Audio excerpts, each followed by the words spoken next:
So during the first week of my FMP, um, I started by just doing a basic initial mind map of all my first thoughts of like things I might want to explore and concepts that just interest me in general and the things that I could think I could experiment with, like methods or like concepts and stuff like that. And I also did a little video explaining each of the main ideas so that I could um, almost help myself decide on which one I could talk about the most and which one I had the most possibilities. I notice a lot in all of my ideas, there's sort of this element of time and space, but mostly space rather than time. So I'm thinking of going with that sort of idea. I'm not 100% definite on what sort of theme I'm going for yet, but I'll decide that by next week. So what I did first off was reflect on my Unit 2 sketchbooks. So I just chose 4 pages from Unit 2 that I really enjoyed the work from. So this was the idea of capturing a poem in a jar, so almost visualizing a poem and like the thoughts that I had with the words and putting them in a jar, and so making something invisible physical. So that's kind of the idea that I'm kind of interested in, that I could explore more, is like the idea of bringing something internal, external, or like private, public, things like that.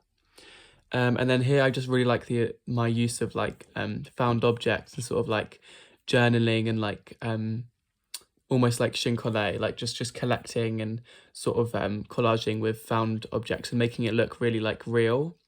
And then here was just my use of like repetition. And also I really enjoyed this technique of using ink and bleach, which is this one.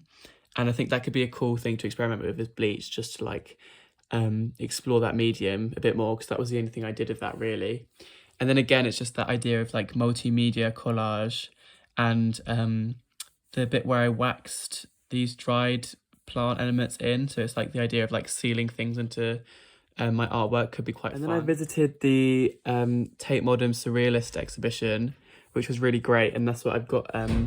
This is loads of photos I took while I was there. And I was just really inspired by loads of the concepts more than the outcomes, because yeah, I was just reading because lots of the surrealist paintings were paintings, and I don't really tend to enjoy paintings that much. So all of the concepts are like more of like this was a stop motion animation and things like that, and like this sort of like edited book really sparked my interest a little bit more. And also this idea of automatism or automatism, I don't know how to say it, but the idea of like quite sporadic and like impulsive mark making. And then here's another artist I saw, which was Ted Jones, and these are my responses to his work. But he did these vintage postcards where he tore the faces or like the people out of the photos.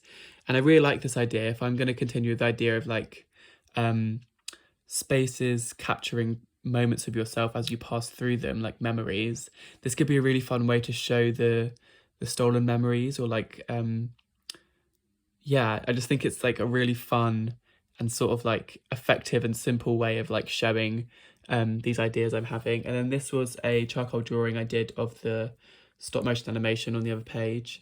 And then this idea about poetic objects really, really spoke to me.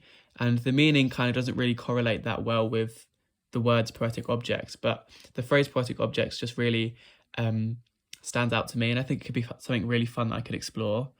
But also this idea of like using discarded materials is really something that I could think about using in my work. I also went to the Welcome Gallery and went to the Joy exhibition and the Medicine and Man exhibition. So these were some of my highlights throughout the whole gallery.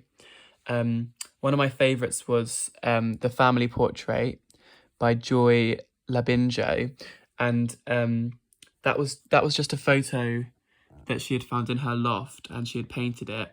But this idea of like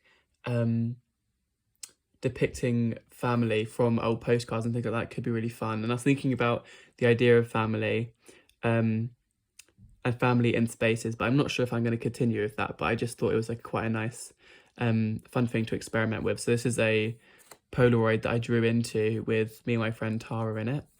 And then this idea of, that was in the style of David Shrigley's ink paintings because I really enjoyed the like comedic aspect.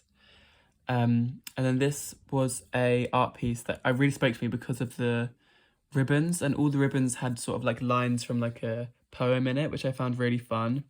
And I tried to do it myself and it sort of blurred very badly, but this was just a first experiment, so it was fine. But I do quite like the way the words sort of blur into like just like marks, so you almost can't read it unless you know what's there.